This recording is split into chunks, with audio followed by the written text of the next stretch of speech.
Hello, everyone. Welcome to another mind-numbingly delicious episode of Figuratively Feasting. My name is James Gopp, and I'm here with my co-pilot and buddy, Mr. Simeon Mordecai Bittman. Hello. Today, we're going to be talking about one of our favorite fruits. That's right. Absolutely. Fruit, the tomato. The fruit. The fruit.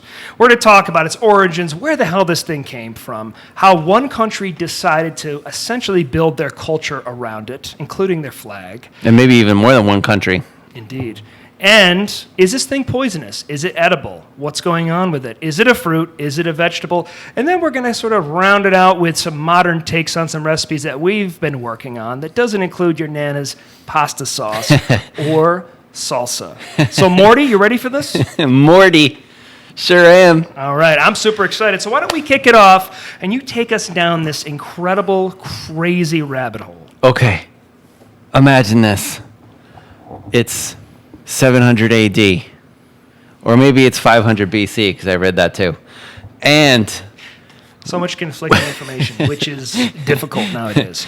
I'm trying to set the picture. Close your eyes. Are your eyes closed? So closed. Take a deep breath. Okay, you're in regions of South America, specifically Peru, or what is now known as Peru. The forests are lush. It's humid. It's hot. It's perfect conditions for growing a certain special, world-changing fruit, vegetable, whatever the heck that thing is. It's not red, though. It's orange, gold, as a matter of fact. D'oro, of gold in Italian. It's small. It's round. It looks kind of like a sun gold cherry tomato, glistening in the morning sun with dew. A young boy out on a walk through the forest, crests a hill and sees the gold glistening in a distance. And he thinks, what's that? He walks up to it. He smells the leaves, intoxicating, beautiful, wonderful smell.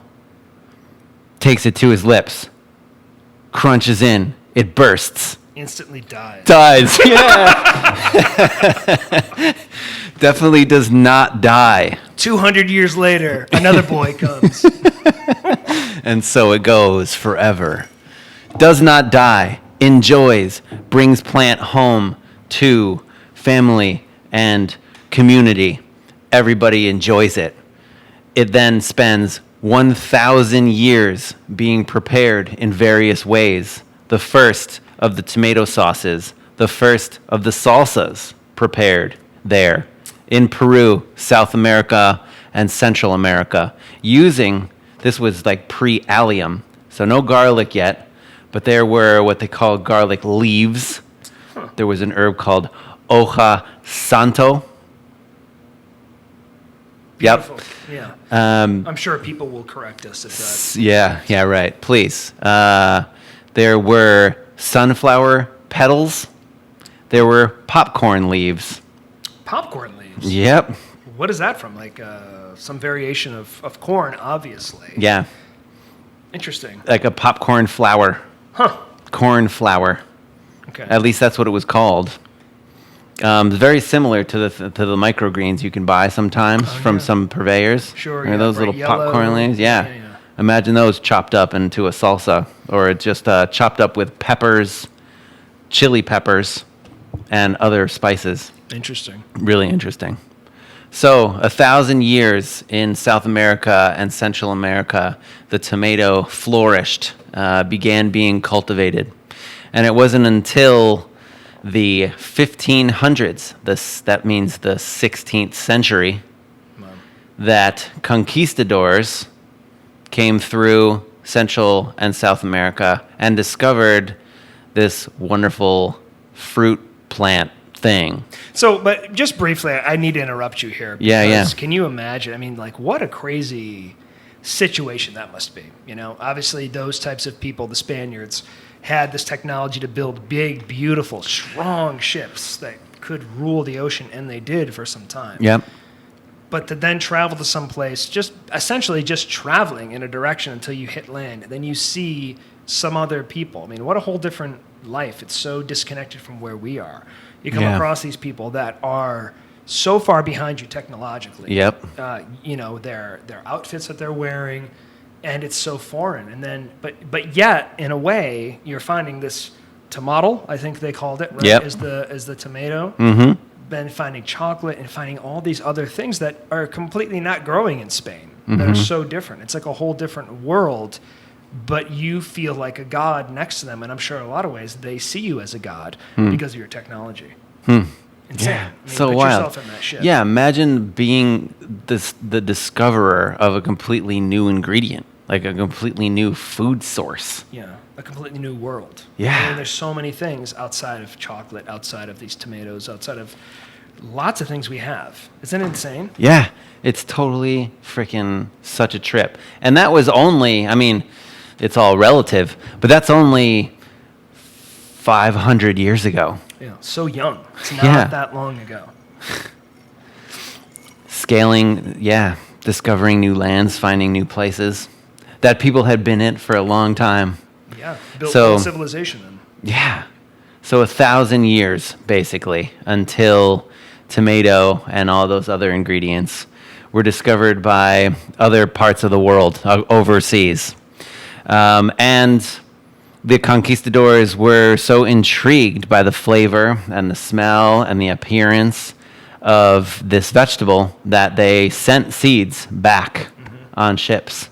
And it ended up, as the story goes, in Europe, France, Italy, and then all regions spread out from there. Insane.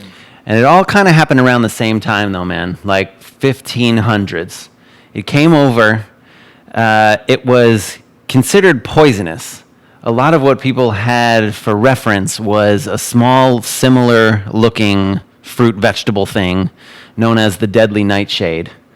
They considered it this deadly, poisonous, potentially poisonous thing. It looked similar. It smelled similar. Although the deadly nightshade, I believe, looked more like an eggplant. So in some cases, folks thought that it was some sort of eggplant, some form of eggplant. And those plants still exist today. There's like a nightshade vine. And Yeah. There's still the deadly nightshade that grows. You don't even know that it's happening until it starts to grow. And then like the vines are still sort of furry like that. Yeah. And it has this tomato-like, you know, this tomato appearance to Uh-huh. it, which is insane. Like Yeah. Once you see it, you could totally, I mean, it makes sense. Like not having access to any internet or anything like that, how you put those things together and you're like, holy shit, yeah, I'm not eating this. Right? Yeah. It'll kill you because that stuff will kill you, shut down your liver and everything else. Yeah. Plus, you start working into people's fear, man, and stuff can spread really quickly. Folklore, tales, rumors. Yeah. Absolutely. Absolutely. We can sort of see possibly some case of that happening even to this day right now Regarding, regarding COVID oh, sure. and the incredible amount of fear. And I'm not going to directly say overreaction about it, but definitely an incredibly intense response to it. Anyhow, we're not here to get into scary, weird stuff. We're here to get away from that, man. Yeah. We're here to escape that. Yes. We're here to be transported through space and time to other lands, traveling with this beautiful fruit vegetable thing known as the tomato. So anyways, I might get destroyed by some Italians, but as the story goes, Can't wait to hear this. the tomato was in France first. We should just redo this one. It was, I should say, it may have entered France and Italy around a similar time, which was around 1500s. But the French began using it as an ingredient and were feeling that it was safe to cook with shortly before the Italians. Now, there was good reason why it was adopted. It was more than just the fact that it was delicious. It was even more than the fact that they needed food. The French Revolution was in full gear, full effect, and they needed. There was there was a lot of blood being shed. Yeah. They needed a color to represent the revolution, and the red of the tomato was perfect for that. Yeah. Also interesting to know, the color red denotes that the tomato was now red. It was not golden anymore. Right. Very interesting. Right. So, the French were making delicious sauces. In fact, it became one of the mother sauces, the tomato sauce. And it was then said that it was picked up by the Italians. There was a family, the Medici family, that straddled France and Italy, both. Yeah, they were like the first modern food purveyors. Catherine de or Medici. yeah, however you want to. However, is the correct pronunciation. Yeah, that was a big deal. And actually, to this day, when I worked at a natural foods market, there was a company called De Medici, which we would get these high-end pastas from Italy and a whole different other like beautiful San Marzano tomatoes and things like that, which I'm sure we'll get into in a little bit. But that's interesting, man. It's pretty amazing. Yeah, when I was at cooking school at the CIA in Hyde Park, one of the kitchens and restaurants there was called Caterina de Medici. Oh, and it was all Italian food. That's awesome. Yeah, it's a pretty cool place. So there it is in Italy, or there it is in France, and it gets its way over to Italy and finally recognized as a food, where it had been being used as decoration for a long time. It had gotten its name by that point, pomodoro, which means golden apple. Oh. It's interesting because in France, too, potatoes, pomme de terre, which is apple of the earth. Yeah. So it's interesting why there's such a strong association. And I wonder if that has to do with a biblical association, with like Adam and Eve. Like Adam and Eve and the apple. Yeah, that's interesting. Yeah, in France it was called the love apple as well, and thought to be an aphrodisiac. So what's also interesting about that, yes, and I've heard that a few times about it being an aphrodisiac. What's interesting about that is that France, with what you're saying, chose red, sort of celebrated the tomato because it symbolized spilled blood. But then, when Italy had gotten it and they call it pomodoro, it still translates to golden apple. Yeah. So somewhere along the way, so I think, there's a lot of speculation, obviously, about what the first tomato looked like. Yeah. There's a lot of suggestions, even based off of some colonial... We didn't have Instagram or phone cameras back then, did we? How do you even live like that? How does one live like that? I can't even imagine. I don't want to live there. I'm kidding. Oh, my God, sign me up. So, but it's interesting because somewhere along the ways there must have been some sort of genetic mutation that then started to change. Yeah. When I worked on a farm many years ago, you could see these slight variations based off of pollinators, but based off of modern industrial agriculture, you want to have your specific sized. But really, what I noticed the most was in winter squash growing in the fields. But, when you're selling these things, people know what a butternut squash is. They know what an acorn squash is. They know what it looks like. That's what they want. And with a modern agricultural system, they want the exact size butternut squash so they can ship it. They know how much they're going to get for it, how much roughly one is a pound, all that kind of stuff. There are slight genetic mutations that happen. So I'm sure that's what happened with this, probably. Because then even look at heirloom tomatoes, or as the English call them, heritage tomatoes. There's all different kinds, and with cross-pollination. So you think it was likely an accident? Probably, right? I would assume, when you're when you're selecting seeds to plant in your own garden, or even if you're foraging for stuff. A great example that I learned this firsthand was with something called autumn olive, which is an invasive species, also known as Russian olive. This big, beautiful shrub that has these beautiful leaves, but underneath them are very silver. They're like this incredibly shiny silver. I've been seeing those everywhere. I'm waiting to see what's going to happen with those olives. Are they going to be usable? Can I brine them? No, you wouldn't use them like that. They're more of like a sweet, tannic sort of flavor. They are in the same family as olives, but they're the most one of the most beautiful wild foraged foods is it almost looks like when you get close to them, they have this chrome overspray on them. They're speckled. They're super delicious, and a real common use for them is to cook them and turn them into a fruit leather. So but the reason I'm bringing it up in this case is that when you're collecting wild berries, or in this case, these wild autumn olives, as you go to each shrub, you taste them. If one shrub tastes good, keep collecting from that one. But there's a chance that there might be a shrub right next to it that's not as sweet or maybe even bitter. Yeah. But when you are trying to propagate something, you're going to collect those traits. Like you have this big, enormous tomato. You're like, oh my gosh, these are amazing. They're so sweet and they're massive.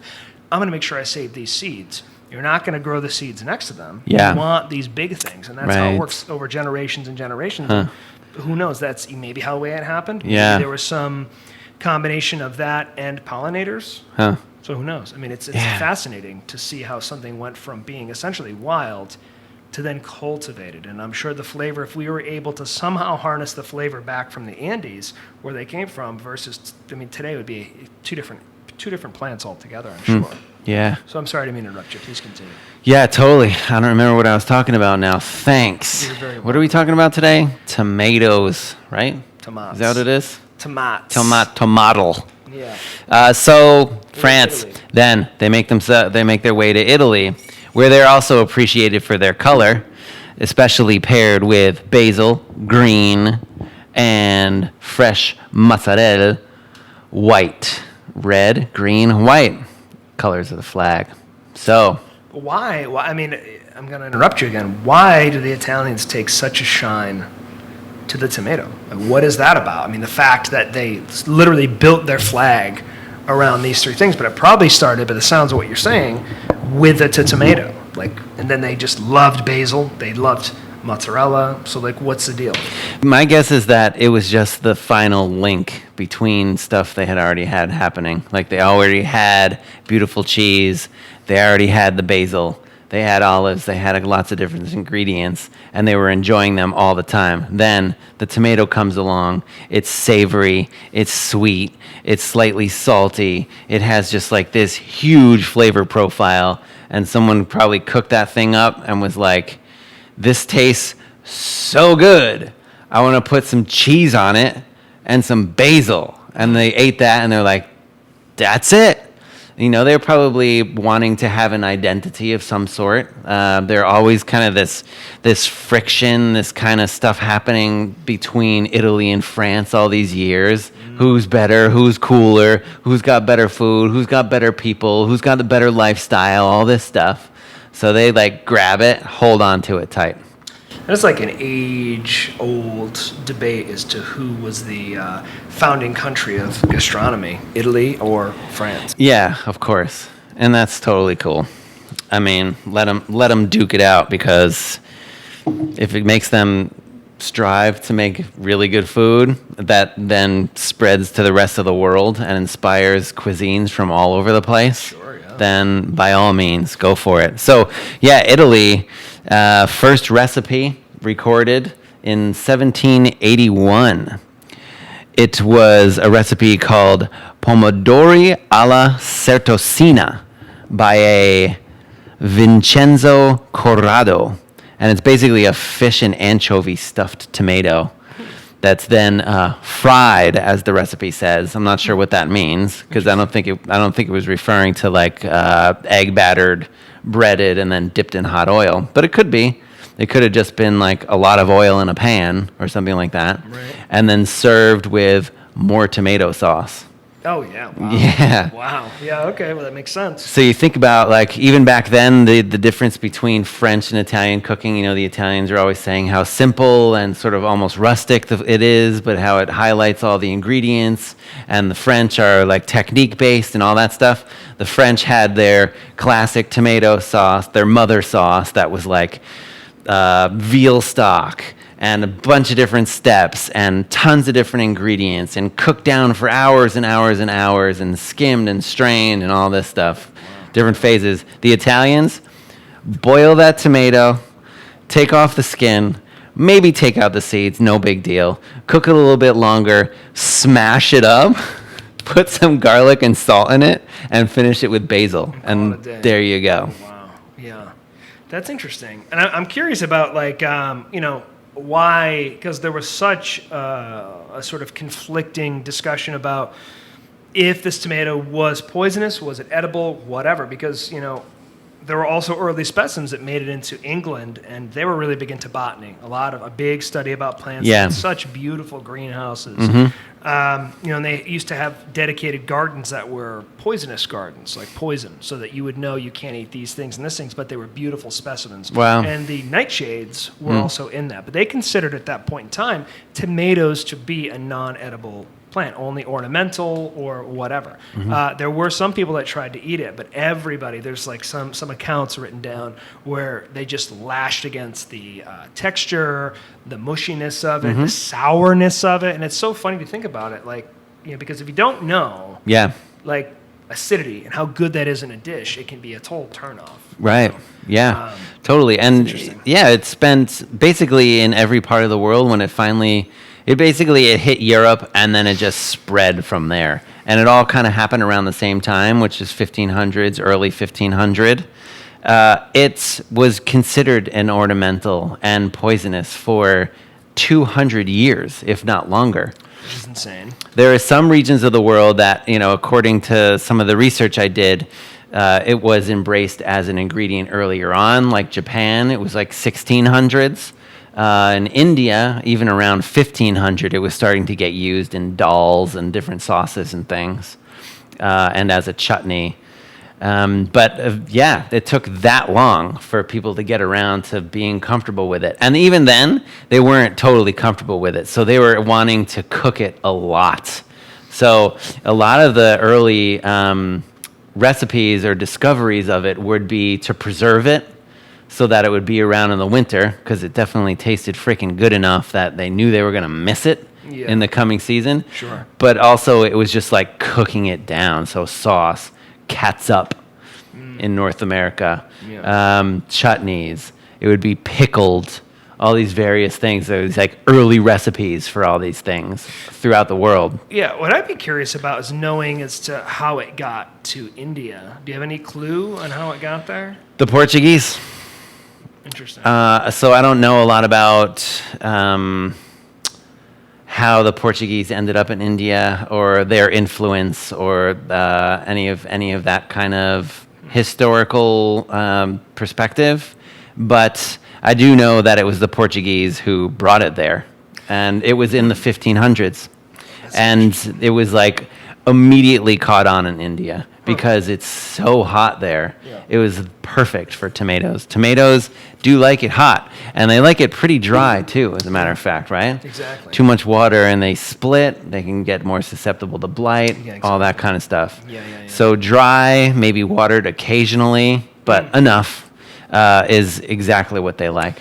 Interesting. I wonder if, because India was a colony of England, I wonder, how much they sort of ruled the sea, if there was some influence of that as well. Yeah. Because I know some of the research I did, Italy being a colony of Spain, sort of like a poor situation. Italy or India? Italy. Oh, Italy. Got it. And so Italy was a colony of Spain, and they were sort of a relatively poor, colony. Yeah. So I wonder with that type of stuff, where it was kind of the situation, kind of like in the medieval times, kings that were responsible for feeding the peasants within their own castle used to feed them lobsters and things like this, because lobsters were considered to be the cockroaches of the sea. Yeah. They'd just be like disgusting insects. Uh-huh. Lo and behold, here we are today. Lobsters are amazing, delicious, and expensive. Well, yeah, I mean, definitely tomatoes grew abundantly in all of these regions that we're going to talk about today and that we've been talking about. So they became economical. They became easy to have around, and they were in abundance. Yeah. So they were cheap and good. Yeah, exactly. So that's what I'm wondering about. Like, was it a type of thing where because there was so much of it, they gave them to the colonies in, Italy for Spain, and then in India when it was underneath English rule, it's sort of something that was like just cheap or whatever. Who knows? They gave them sort of this questionable product because who cares? Yeah. I really don't know, but that's fascinating that it traveled that far. Yeah, right. I mean, maybe the Portuguese just came to India, for example, and they knew they were going to be staying there for a while, a few years. And they're like, I'm going to want to eat tomatoes. So I'm going to bring me some seeds and some seedlings. Sure. And get planting. Yeah. And then, the culture and the people there caught on, found it to be delicious, and started making dals, like these dishes with lentils that were tomato-based. Yeah. And there's actually like a particular tomato sauce type dish that gets served over rice that's still used to this day. Huh. It's like a slong, low cook with tamarind and spices. And it's like prepared very thin, almost like a thin soup called rasam. Pretty interesting stuff. And there's this other one, tomato sar, which is sort of like it's described as a gravy. So I'd imagine it's sort of a thicker kind of sauce. Okay. Made with paste, a vatan paste, they call it, which is coconut and ginger spices, and then a little bit of sugar to offset some of the tang. Interesting. Yeah, tamarind is a weird one. Like imagine that with tomato. Yeah, but also even just tasting that first and being like, holy, like that's like super sour and funky and all different kinds of weird things, and super fibrous. And then to like learning. I remember when I was in culinary school, we had to learn how to be able to work with that, and it's a process. Crazy. Yeah. Crazy thing.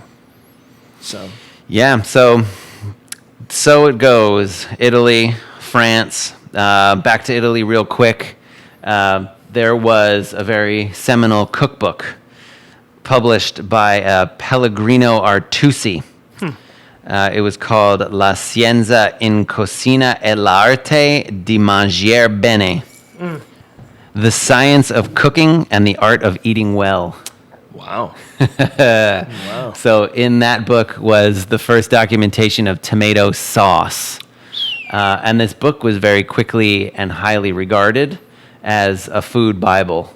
So that pretty much set in stone tomato sauce from that point on. You gotta get a copy of that. That's late 1800s, man. Wow. That's 120 years ago. Yeah. That's it. That's crazy. Not very long ago. No. Considering, like I heard something recently. I think it was a podcast with Joe Rogan and Mike Tyson. Was it maybe less than a week ago? We're talking about, and I have to fact check this. I haven't fact checked it. I mean, I hate to say this, but I think Mike Tyson is a fantastic fighter. I don't know about his, historical references. I don't know how accurate he is with that. But he was talking about the Great Wall of China, 2,000 years to build, which is probably pretty close to being accurate. But you think about that in the lifespan of a human being, especially back then when they were building it. It's a very different lifespan than it is now. Yeah. It's a little bit shorter. Shorter, yeah. But crazy. So like generations and generations and generations working on this wall. And here we are talking about this cookbook. It's 800 and whatever, 10 years old or something. Mm-hmm. That's insane. Yeah. So it's all, I mean, it goes to show you all how truly young we are as a species and how little we know, and it's how important it is to question everything, because in the grand scheme of things, 800 years seems like a lot, but there's things that are constantly being disproven. Yeah. Different ways of different perspectives of looking at things. Yeah, totally. That's the trip to think about.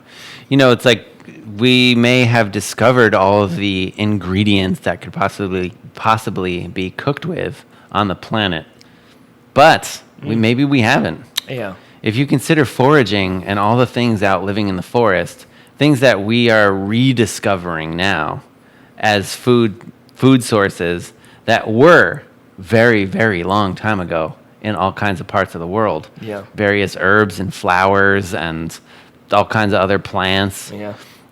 There's probably a lot out there that we could probably eat and gain a lot of nourishment from that we have no idea about. No, and certainly 800 years from now, assuming there still is wild, forest out there, yeah, I mean, we'll be in a completely different place. I mean, especially going back to tomatoes.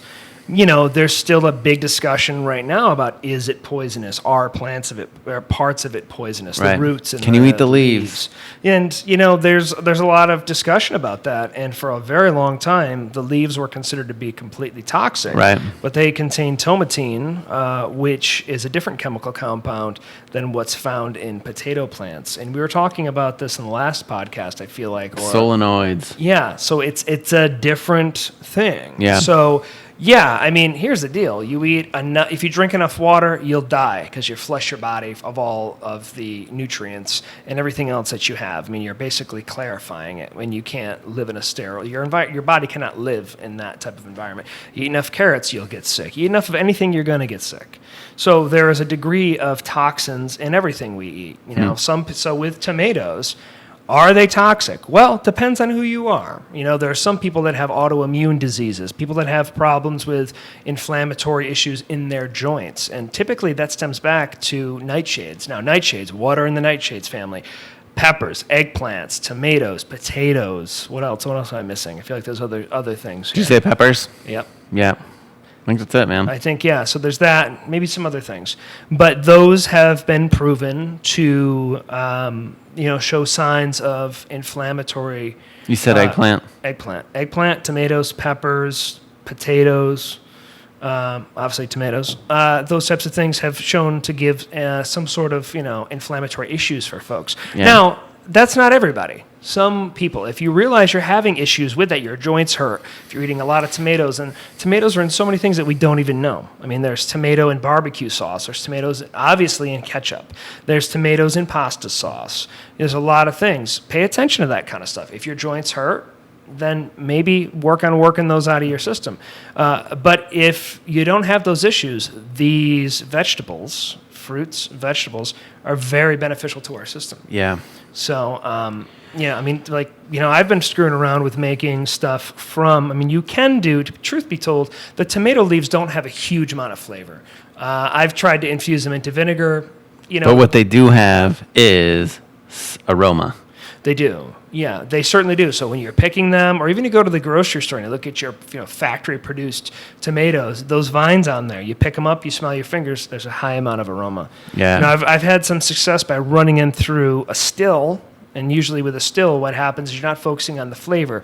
It's more of the aroma. So wait. Don't give up all of this shit, or all of this stuff, because at the end, I want you to really don't let worry. loose on that stuff. Don't worry, I'll get into that kind of stuff. But Okay. the point is, right. This type of stuff is, there are some edible qualities, but just because they're edible doesn't mean you need to be oh, hell yeah, I want to eat me a whole tomato leaf salad. You don't want that. I mean, it's not that good. It's it is what it is. Yeah. So it's kind of light. But, Yeah, right. So some of the stuff, I know you talked about a lot of things, and, I do want to touch on some of the stuff that happened in America. Some of the stuff, the research that I came across, was in the early 1700s, or probably around 1710 was actually the first documented sign of someone growing tomatoes. And those were in the Carolinas.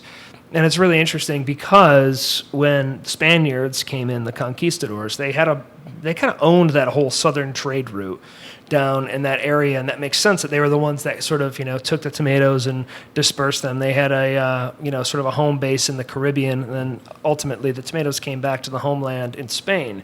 But for many years, hundreds of years, they were in the Caribbean, and a lot of people had exposure to them. They were using them, they were cooking them. Now, there's sort of speculation as to how the tomato landed in the Carolinas. Yeah. Was it because of its vicinity to Florida at that point, which was run by, Spain, Spanish Florida? Or was it because of the trade route that was happening with the Caribbean? And not all, the enslaved folks, the enslaved people, but the majority of them were being controlled and sort of distributed through the English trade. They sort of owned that whole business. About 5% or so were from the Caribbean that were still underneath, the Spanish control. So there is a thought that, some slaves came through the trade, the enslaved people came through the trade, and landed in the Carolinas and started to kind of bring that food source with them and start cooking, which is pretty interesting to think about. So that They was said, happening. as the story goes, it was slaves that brought barbecue to this country, right? Well, that's to what the south. actually kind of the last sort of Barbacoa. barbacoa, as we touched on our last podcast. Yeah. Yeah. I mean, that's so interesting. And I'm sure tomatoes were involved in that cuisine as well. So, So North America. Yeah. So finally, it's like it goes all over the place. It's in India. It's been in China for a couple hundred years. It's been in Indonesia, even used as sort of a tomato sauce there, sambal tomat. In China, it's already been embraced, but considered ornamental pretty much for a really long time until it starts working its way into some classic dishes like beef with tomato or tomato and egg. As I said already, it's in India. Then finally, I do believe it was a fateful. Well, it was in North America, but considered a decor for a long time, and poisonous. Yeah. And it took a special event, Jefferson, right? So Thomas Jefferson, around 1780, he was in a trip over in Paris, France. Yeah. And that's where... And he was all about France all the time. Yeah, he was a huge farmer. I mean, he was really big into seed collecting, storage. He had an amazing farm, Monticello. Him and George Washington at Mount Vernon. Yeah. They had one of the most prosperous, interesting farms that not only produced fruits and vegetables for trade and income, but also experimental stuff. Yeah. They were really interested in, specifically Jefferson was really interested in collecting seeds from all over the world, trying to grow them. Yeah, and he had this big network of farmers, too, apparently, across the country. So if he collected or created some kind of seed that he found interesting, he'd mail it off to all these farmers. Exactly. He'd be like, hey, grow this and let me know what you think. Yeah, exactly. And that's what happened with these seeds he had. And he mailed them to a guy named Robert Rutherford in Pennsylvania, who actually ended up planting the tomato seeds. Delicious. Loved them. Ate them. And he said, later on, he sort of wrote in his journal, and it became published that over the course of around 20 years of him growing these tomatoes, he was only ever able to get approximately one other person, really, to try them. Wow. Because, again, it came from this idea that they were poisonous. Poison, So yeah. this was fed into these, this was the colonies, right? So what did they have to learn from was their forefathers, the English. Yeah. And the English considered this plant to be highly, highly, poisonous, toxic, whatever. Actually, as I mentioned earlier, in the early 1700s, 1710 was the first time it was actually documented to be grown as a food crop. And then we get into about 1764, and a woman wrote a cookbook. Well, she didn't write a cookbook. It was her cookbook, her own home cookbook, was found in this manuscripts that have been printed up for a recipe for a tomato sort of sauce that was used to dress on haddock. And she said it was, in the style of Spain. So even back Of then, Spain. it was known that it sort of hailed from Spain.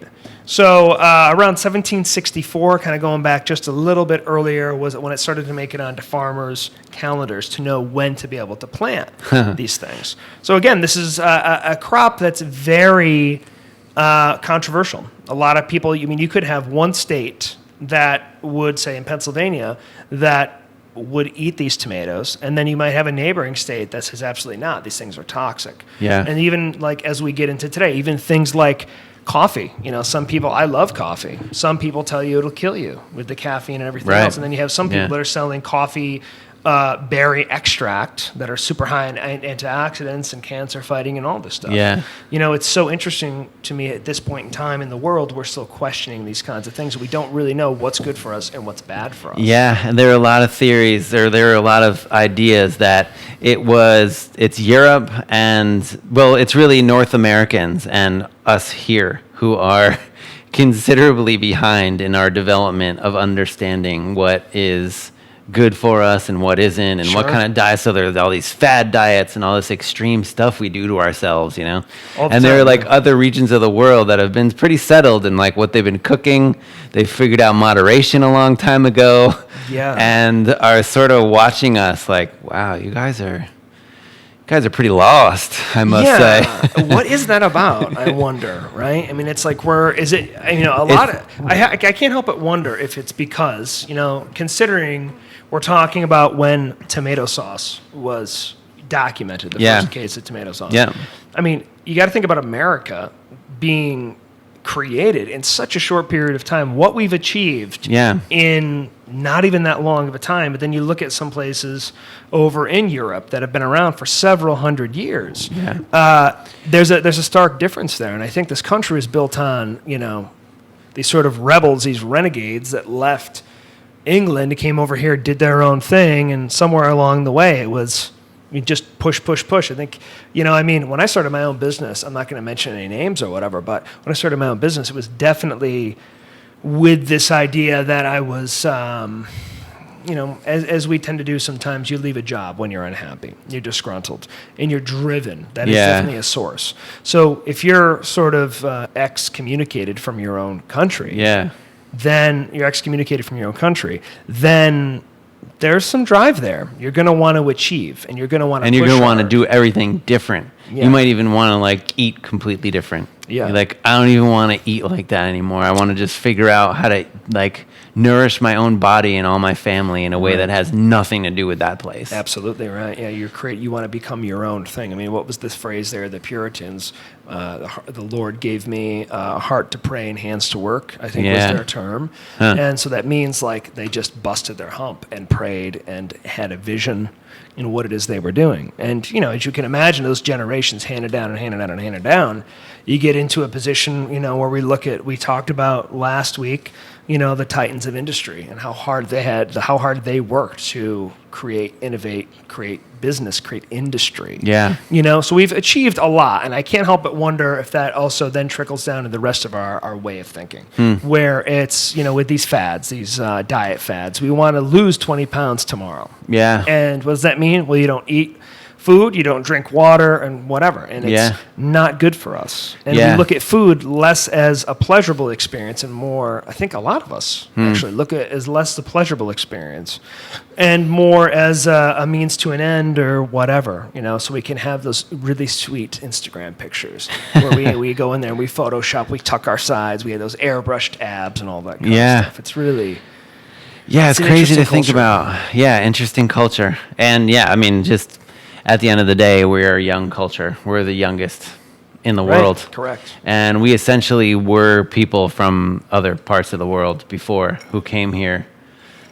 So we don't really know what we're doing yet in a lot of ways, I would say. But definitely when it comes to food and cuisine. And then the story about being a melting pot I think it further mutates it. So we end up having a culinary identity that can't even be identified as one particular thing, except to the outside world that makes fun of us for being like hamburgers and fries, or whatever. But if you look at it, there's just all it is a bunch of different regions that sort of specialize in different cuisine. You've got New England, you've got the South, you've got the West, you've got the Pacific Northwest, and it's all sort of fragmented, but taking influence from other parts of the world. And then immigrants, people who come into this country from other parts of the world and bring their cuisine that we freaking love. And so, who are we, man? But the story, even going back to our, conversation before, even last week's podcast, is everybody in the world is an immigrant.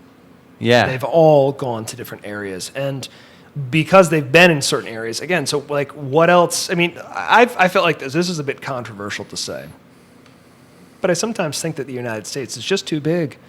It's just too big. It seems like you look at other countries in comparison to where we are, it's massive. It's very big. Look at Europe, you look at the countries there, they're the size of some of our states, and that's China's freaking big. China's huge.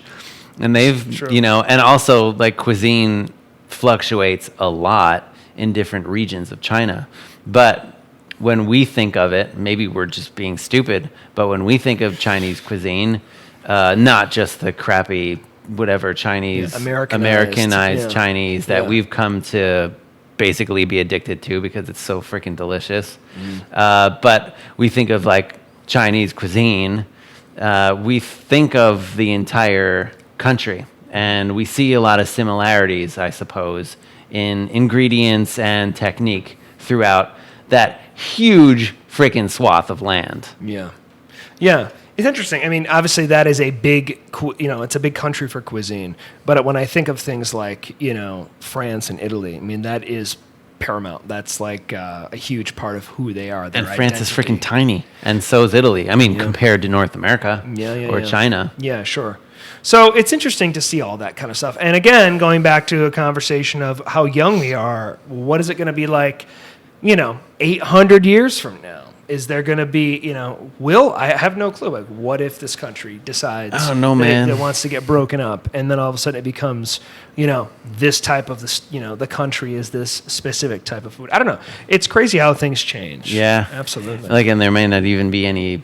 Yeah, I don't know. I don't want to be dark or morbid or anything, but there's a chance that food could be getting produced in labs in the future. Yeah. I mean, they're looking at it. They're trying to figure out special lighting and all kinds of things. They're figuring out how to grow tomatoes not in soil, without the need for soil. Right. So like hydroponic or? Like just using, in some cases it could be using water in that way, but just creating these super controlled, incredibly controlled situations, climates, controlled with light and humidity and all those things just being pumped in as needed, with the water or whatever the growing medium is provided with the necessary minerals and nutrients to allow that thing to grow, and each plant being so carefully analyzed that it can tell from moment to moment if it needs some more nitrogen right now, and it'll inject a little bit more into it. It doesn't need some more potassium right now. It'll inject that in a little bit and just keep doing it so that you end up with these perfect plants that actually nature could never provide, but that nature doesn't provide anymore. Right. I mean, I wonder about those types of things, man. I mean, is that appropriate to play God? I understand. I see the value in it, we're going out there right now. Yeah, no, it's okay because we're getting into because you were saying, they're creating these things, but a lot of it's already the groundwork has been laid for it. Back in the early 1980s, there was a company called Celgene. I think it had probably something to do with California genetics. Yeah. That started getting to work on tomatoes. Of trying to create that was kind of like the first genetically modified piece of produce that hit mainstream. Again, people were very skeptical. I remember that. There's still, it was being crossed with fish. Yes. And fish genes. What other stuff? Some stuff, I believe it had to do with pork genes as well, so that it grew faster and stronger. And the reason it was mixed with fish genetics was so that it could grow more into cold weather, because as we talked about earlier, it likes hot, dry stuff. Yeah. But specifically what they focused on was looking at the genetics and isolating the chemical or the compound that started to, once tomato hit a certain maturity, it began to degrade. It started to get to be super mushy, dehydrated. And so what they were able to find is to get in there and rewire it, basically stop that gene from progressing to being mushy. And that was their whole thing. They went on many talk shows. They had a really great marketing campaign behind them, but these people were scientists. They had no clue. They had no clue about farming. They were growing these tomatoes in these huge batches down in Mexico, trucking them to Chicago, and they would show up in Chicago, and they'd open up the back of the trailer truck, and the tomatoes were spilled all over the place, mush. I mean, there were so many tales behind the scenes of these guys just didn't know how to do really anything when it came to food. They knew absolutely. They called themselves gene jockeys because they knew what they were doing there, and they had a good run. The tomato was called Flavor Saver, and that was the whole shtick, that you could pick it, and it could sit in your countertop for 30 days and not degrade. That was the idea. And so not you could taste like anything either. Yeah. It was a flavor saver because you saved on flavor because there was none in there. Yeah, exactly. So it was a big funny thing in the media. People had lots to say. They wanted to know if it bounced like a ball and all this other stuff. And they had a run for about 12 years and, with moderate success. And ultimately they sold their business to Monsanto. Yeah, man. And the reason Monsanto was so interested in them was because they had all the patents on these tomatoes, so that people could not replicate this specific version, this breed of tomato, this style of growing. Dun, dun, dun. Yeah, and Sorry, then- I just wanted to say that. No, it's good. It feels good. It felt good. It's ominous. It's dark. And, Yeah. that's sort of the precursor to the modern day Monsanto. Back then, Yeah. Celgene was really very clear. They were very transparent. I think that's what really worked with the public accepting it. People were asking them, are these tomatoes clearly labeled? And they would say, absolutely. And like, this whole thing.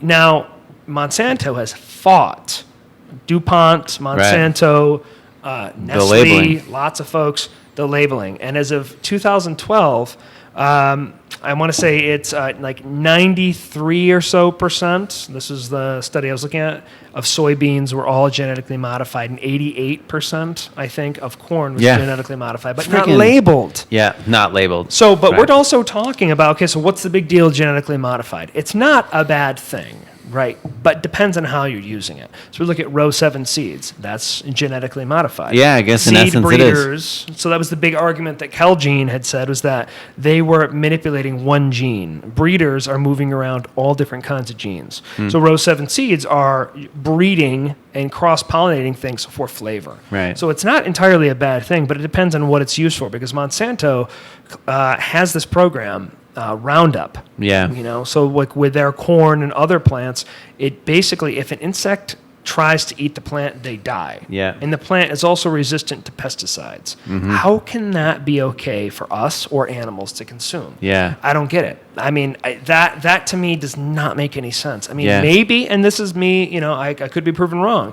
Again, 100 years down the road, because of their work, Yeah. we may turn into some sort of species that's impervious to certain diseases or something like that. But it doesn't make sense. It doesn't seem natural. I mean, to No. me, like, we need living organisms inside of us.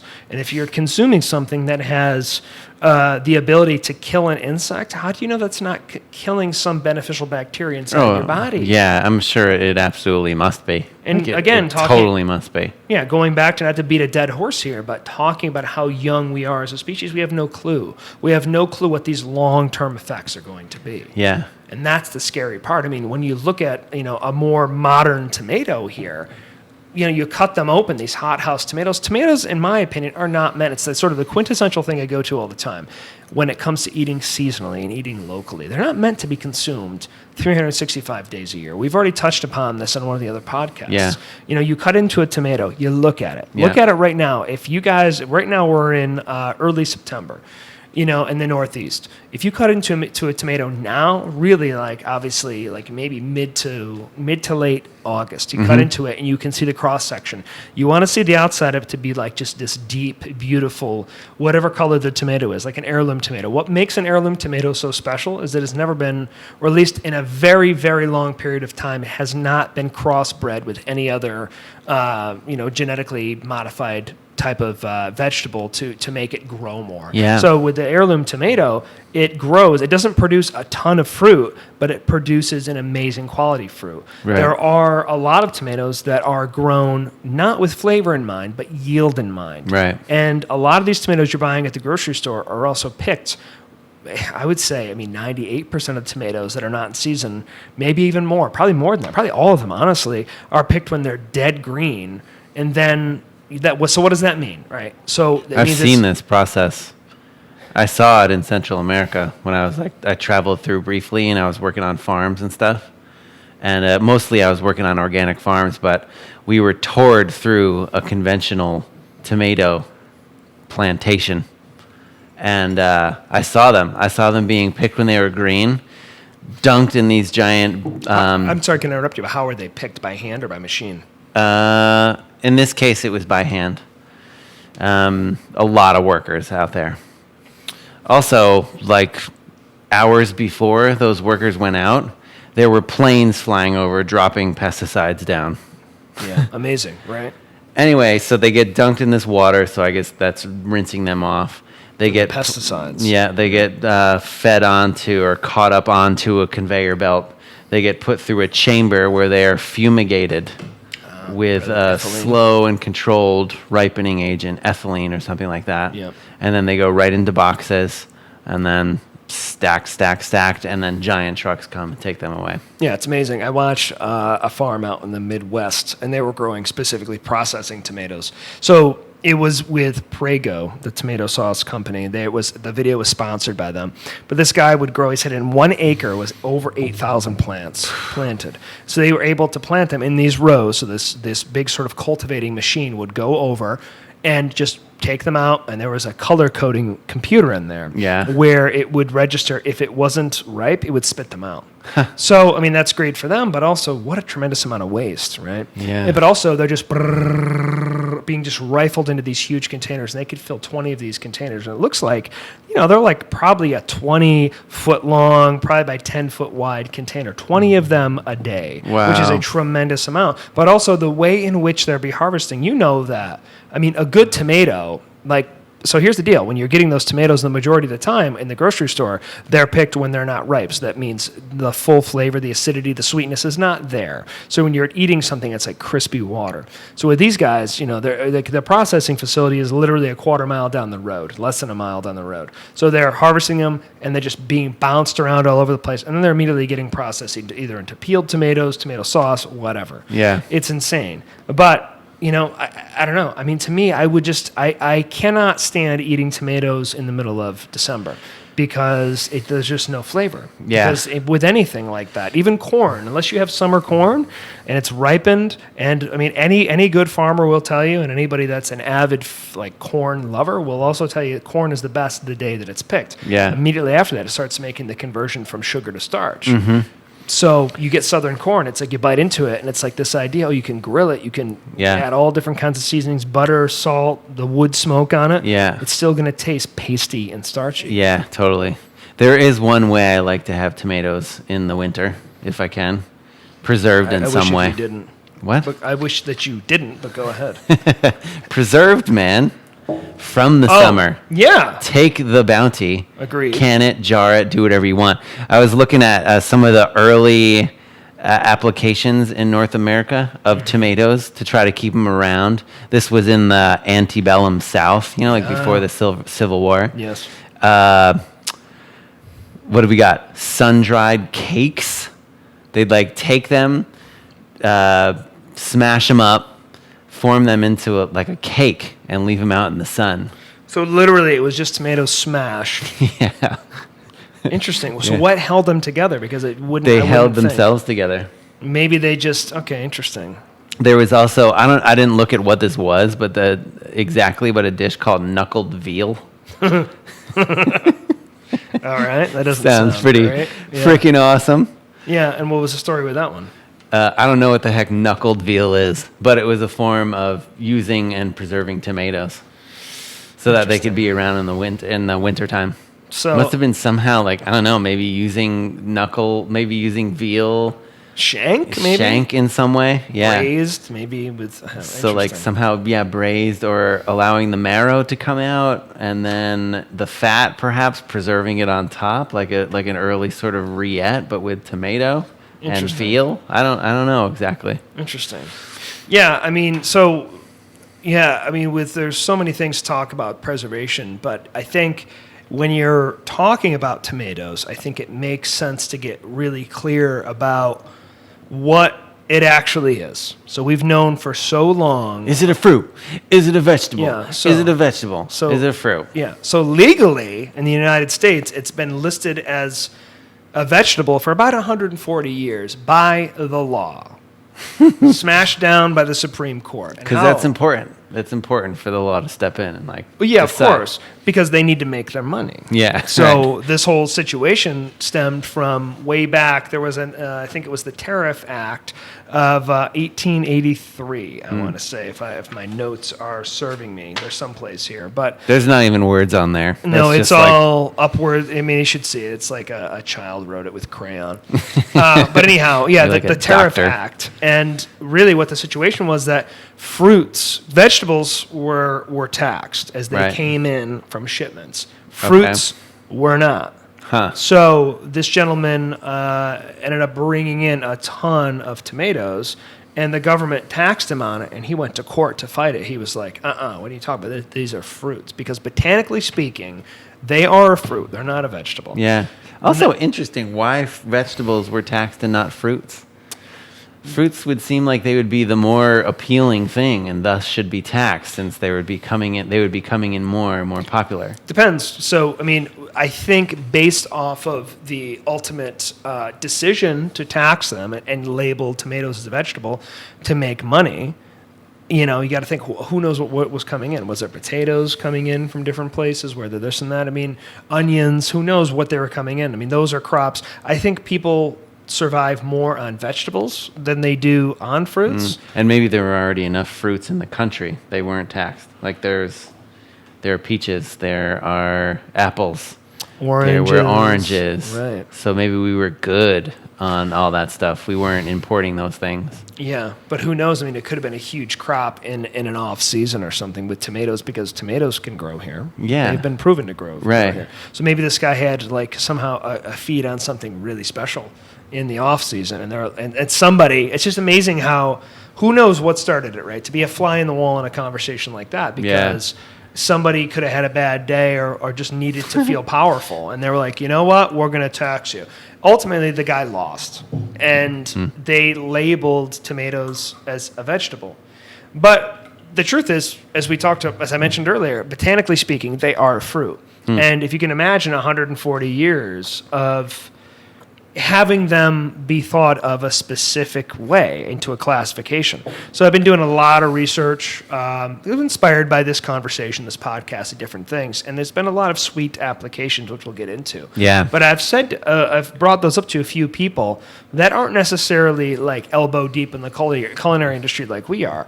And you mentioned something as a sweet application with a tomato, you get an emoji with a sick face, or like, really? That sounds kind of gross. Because I bet you if you were to poll 90% of people and ask them, tomatoes, what do you think of? I would say 97% of them are going to say, oh, tomato sauce, or as you mentioned, ketchup. Catsup. Yeah, which lives on, basically every diner, table or whatever. I mean, that's ubiquitous. It's everywhere. So It is delicious. sure, absolutely. But when you're thinking about when you know tomato as that something goes on your hamburger, as ketchup goes on your fries. Do you want something that's going to go on your fries going to be on your dessert when you want your chocolate, you want your whipped cream, you want your vanilla? No. But you look at some of its botanical relatives. I mean, strawberries are in the same family as tomatoes. Yeah. Tomatillos, things like this. I mean, if you actually take some fresh tomatoes and throw them into a fruit salad, it's very good. We'll get into that later. But it's just interesting how the psychology, the part of it, if you're told something for generations and generations. Open your mind, man. Just like expand. Yeah. There's sweetness there. If you get a really beautiful, sweet summer tomato, just close your eyes, bite into it, and see what you taste. You're going to get some acidity. You're going to get maybe some savoriness, some umami qualities like we were talking about. Salty. You're definitely going to get sweetness. So, with a lot of things, you bite into a peach, they're sweet, they're delicious. You add a little extra sugar to that, you have a beautiful peach pie. Add a little extra sugar to tomatoes, and you got something special too. I mean, but peach are also a little sour as well, just like a tomato is. Absolutely. They've got the full profile It's interesting. of flavor. So, yeah, I mean, do you add, then the question becomes, well, what about potatoes? Yeah. Do you add sugar to potatoes? Does that become a dessert? I don't know about I don't know about that. Yeah. I was listening to another chef, and he was talking. Maybe like a sweet, there's potato chips that are like the barbecue potato chips. They've got a lot of sugar on them. They do. Those are pretty good. They do. But it's like, I don't know if it adds anything to the potato, because I feel like you have the fat. It's just the medium. Yeah. You have the fat that's like saturated into the chip, and then you have the sugar that's on top of it. So you get to the point you start adding those things. You don't actually. I don't think it helps the potato. Yeah, exactly. I think it's a vessel for something. Because the potato, it doesn't have a lot of sugars in it. No. It's got a lot of starch in that. So it's not. It feels like it wouldn't lend well to being prepared in a sweet sort of setting. Yeah. Like a lot of sweet setting things, they've got sugar. Right. So they can caramelize, they can get super dank and deep in that with that sweet and sour. Dank. That word dank I just threw in there. I don't know how it's applicable. Is that a culinary term? I mean, call me old-fashioned. You're old-fashioned. Is that how it is? Yeah. If I'm old-fashioned, then shit, dude. Absolutely. You're way more than me. Oh, here we go. Yeah. So You know what? So now that we're you have talking, better hair than me. well, I came out looking like this, so I had nothing to do with it. Thank my mother. So, let's talk about, since we're talking about these different dishes. Yeah. Obviously, we all know tomatoes, right? You think of, oh my God, I planted a ton of tomato plants because of COVID-19, and I'm going to have this amazing summer with all these tomatoes. Now you got all these tomatoes. What are you going to do with them? What are you going to make sauce with them? What else? Think about it. Think hard. Take a minute. You're thinking about tomato sauce. You're thinking about pizza. You're thinking about maybe salsa. And then what? I don't know. How much tomato sauce can you have? Yeah, I'm thinking I'm sick of tomatoes already. What am I going to do with all these freaking tomatoes? Yeah, and it's this whole anxiety-provoking thing. Because it's like I got this amazing abundance. So it's, again, it's but a perspective. Been looking at tomatoes for this many years as a vegetable. Yeah. So you're only looking at it as a vegetable. And it could be this case, this. So let's switch the perspective. We're going to introduce now this idea that it's a fruit. How else can you preserve it as a fruit? Yeah, let's talk about jam. that. Yeah. Tomato jam. So let's talk about, jam as an example. Tomato chutney. Tomato chutney, okay. So like what do we got in there? We got all kinds of sweet-ish sort of spices in there. Coriander. We've got star anise, maybe. Maybe we've got some other kind of anise thing. But We've got walk me fennel. through the process. How do we start it? We start it with the raw tomatoes. We got them cut up. Then Okay, we got these raw tomatoes. We got them cut up. Yeah. Maybe we've peeled them and we've taken the seeds out. Maybe not, because I say go for it. Yeah, that's kind of precious, and that can be a lot, especially when you're looking at 25, 30 pounds of tomatoes. Don't worry about tomatoes being bitter because you got a little bit of skin, you got a little bit of seeds in there. Let that ride. Bitter's a flavor. Let it be in there with everything. Let it be balanced in there. It's not going to take over and be this bitter, disgusting thing. Some pompous chef teach you that. Yeah. Skins to make it better. Yeah. Yeah, the whole process. The French back then with their tomato mother sauce. Back then, still. Yeah, and still. Yeah. Scored, blanched, taken out, de-seeded. You end up with a third of the tomato that you started with. Yeah, and a completely different flavor now because you blanched the outside of it. Yeah, right. Subjected it Yeah. to hot temperatures. Yeah, anyway, maybe start by sauteing some red onion, regular onion. Maybe there's something from your garden. Maybe you've preserved some garlic scapes, something like that. Anyway, I won't get too carried away with it. Start in with some kind of allium, maybe some garlic. Maybe you want to go in with some ginger, my friends. You put your tomato in. Maybe it's a thinner, wetter tomato, so you may consider some tomato paste. Then, just to thicken up. However, with the addition of a sweetener, sugar, or it could be honey, could be maple syrup, you will find that you're able to thicken your chutney pretty well in that way too. Yeah, Then, you also might, when you're working your tomatoes, you said tomato paste. But maybe you don't use tomato paste. Maybe you just reduce your tomatoes down to a pasty consistency. Totally. So you just let it ride at that point. Bring it up to a boil. Maybe add a little pinch of salt after you've added all that other stuff. Turn it down and let it do its thing until it's about right.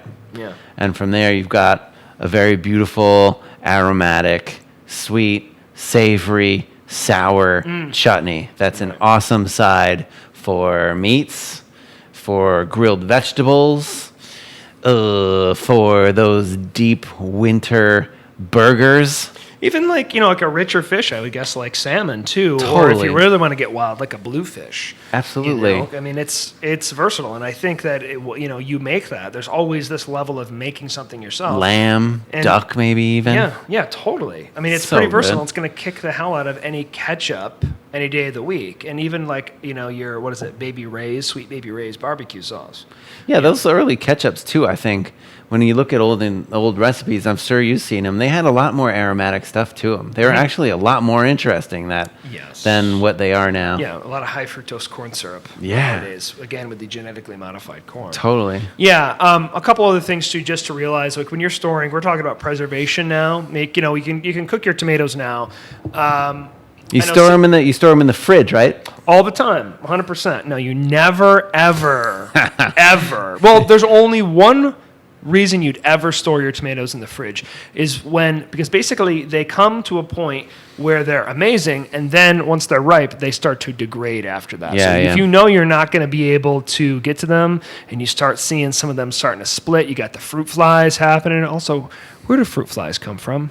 Fruit. They just appear. They're like inside of it. Like, you know what I'm saying? It's That so is weird. strange. I always wonder if they like lay their eggs in there at some other point and Yeah. then come out. And then all of a sudden it's like, oh, we're starting to go rotten. But anyways, yeah, that's the only time you're ever going to put it in there because there is a specific aroma compound inside of tomatoes. What is it called? Tomatoes are really high in linoleic acid. And that, which basically converts a compound called Z3-hexanal. Z3-hexanal. Yes, which gives tomatoes their taste. So cold interesting. actually diminishes the processing of turning in the linoleic acid to this specific aroma compound. And yeah. So, but what happens to texture? Is texture sacrificed as a result of putting it in the fridge? Yeah, so yeah, absolutely, because that all has to do with, again, ripening and then it's sort of halting of it, and it just kind of, it puts in this weird stasis where it can't ripen and it has to sit.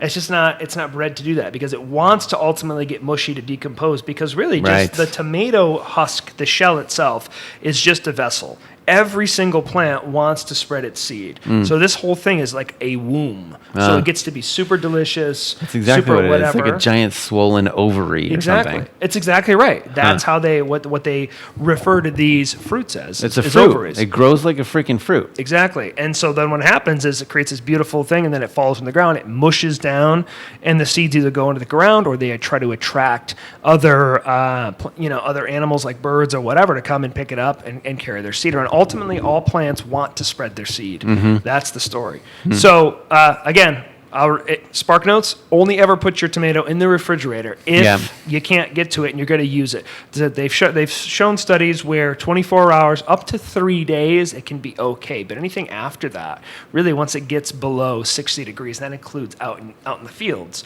Why tomatoes have this like golden point, where usually in August where it's still hot at nighttime, when it's above 60s where they're amazing. Yeah. Once they get below 60 degrees, that begins to inhibit that convergence of linoleic acid to that aroma compound. So, so there's more than salsa. There's more than tomatoes. Chutneys you were talking about.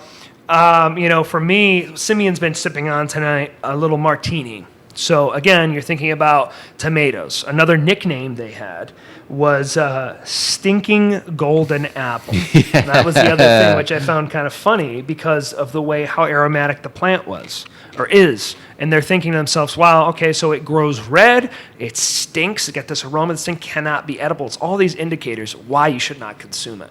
So, with this specific drink here, that is a delicious pickled green tomato.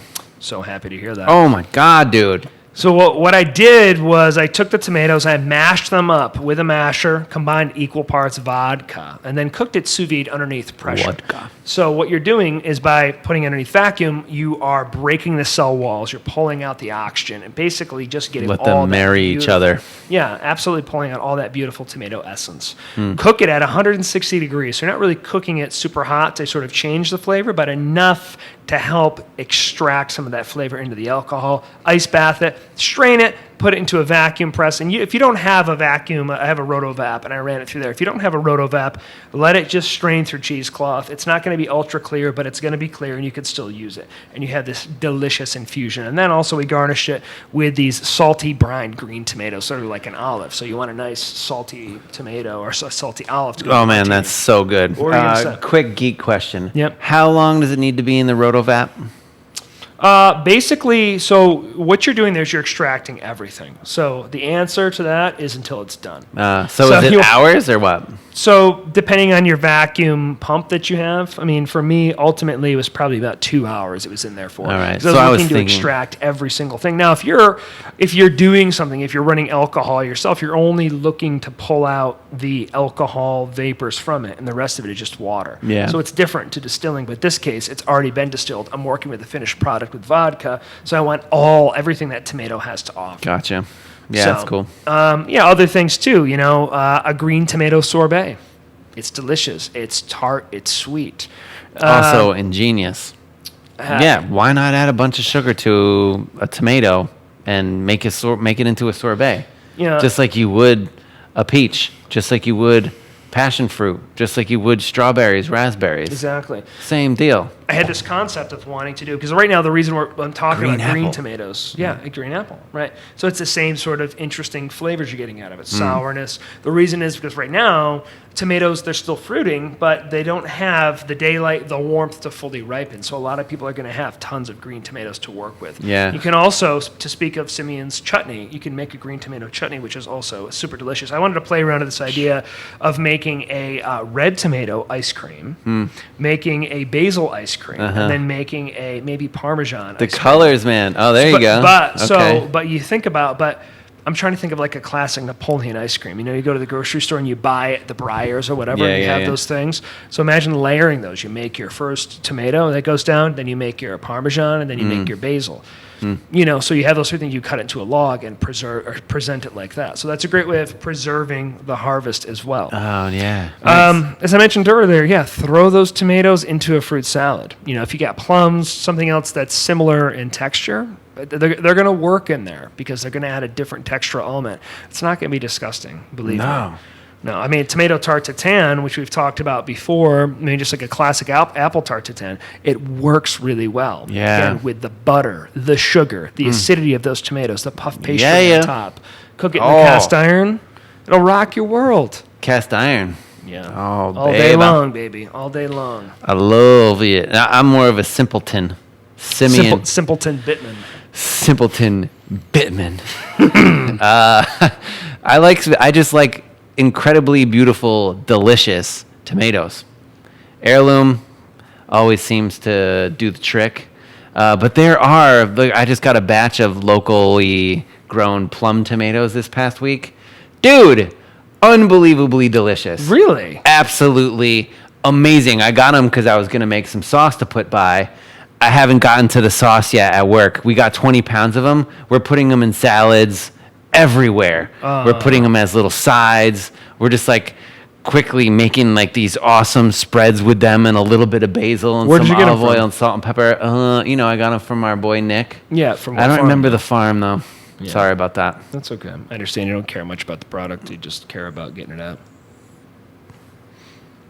Go on, please. I didn't mean to interrupt you. But yeah. That's awesome. I'm thinking slice them up. Yeah, plum tomatoes typically they're not meant to be served like that. Totally. Roma's too right now. That's a sauce. Freaking so good. Yeah, so dense, low moisture. Cut them thick, and then they have this really great shape. Like when you slice them into a cross-section slice, maybe half-inch long, you've got this beautiful, robust red round that looks awesome in the mix with other shaped heirloom tomatoes some are in wedges, others are in rings. You can maybe go triangle with it.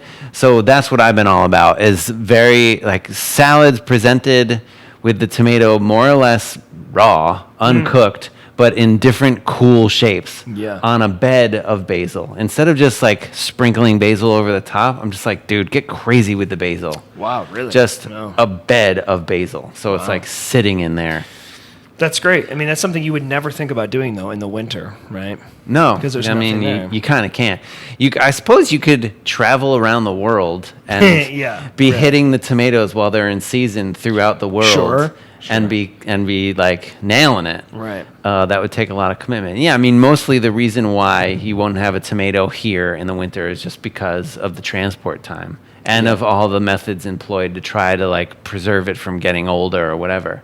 Yeah, I mean, if you picked a tomato when it was ripe and tried to transport it from Florida, it'd be rotten. I mean, that's the thing. Anybody, I'm sure if you're growing them at home, you'll realize you pick a tomato. Like you usually, if you don't, you got to pick it a little underripe on the vine at your house, because if you don't, then at least for me, the chipmunks, they go to town. They're like, oh, what's that? Oh, I love tomatoes. Dude, especially Thank you if you've had the much. same potato patch in the same spot or close by for a number of years. Oh, yeah. They learn where it is. The rabbits absolutely. too. Then they wait for it. Yeah. They'll like plan their survival, their life around that. They look forward to. They talk at Christmas time, saying like, "Oh yeah, and the tomatoes this year. I can't wait for them to plant those tomatoes next year because those are my favorite. I didn't know how much I love tomatoes.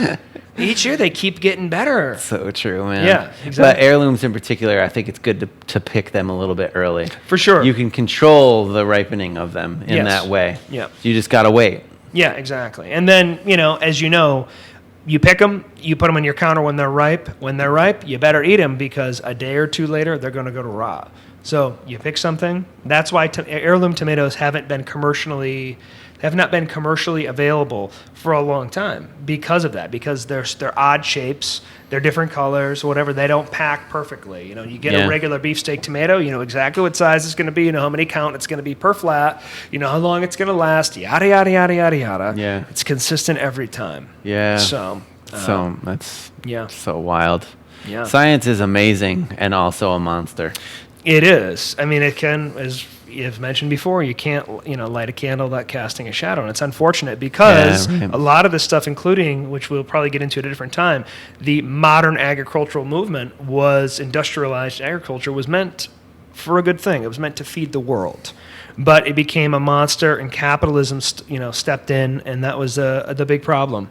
More, less. Yeah. More for less all the time. Yeah. So the takeaway, I think, for today, for you guys, is to challenge your conception of what a tomato is. Yeah. Understand that there's so much else to do than just make tomato sauce.